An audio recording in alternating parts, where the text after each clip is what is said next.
Titre, l'héritage de la fierté. Dans une salle d'école poussiéreuse de Bamako, un jeune homme nommé Amadou rêvait d'un avenir meilleur. Chaque jour, il voyait son pays lutter, son peuple douter, et ses amis abandonner leurs rêves pour de petites certitudes.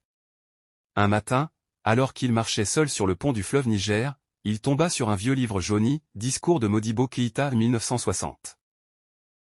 Il l'ouvrit, et lut ces mots gravés comme du feu, l'indépendance n'est pas un mot, c'est une responsabilité. C'est croire en nous-mêmes avant que les autres ne le fassent. Ces phrases allumèrent en lui une flamme. Amadou comprit que la liberté ne vient pas des autres, mais de la confiance en soi. Qu'un homme sans conviction ne peut bâtir aucune nation. Chaque jour, il se répétait ces autres mots du président, nous voulons aller de l'avant, non pas en imitant, mais en créant notre propre voie. Alors, il se mit à créer. Des projets, des idées, des solutions locales. Il tomba, échoua, fut moqué, mais jamais il ne s'arrêta.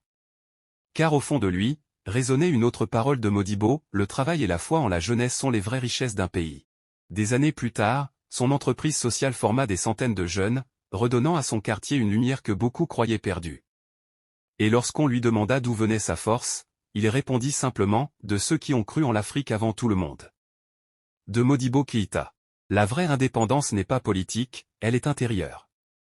Elle commence quand tu crois que toi aussi, tu peux construire quelque chose de grand à partir de ton sol, de ta culture, de ton rêve.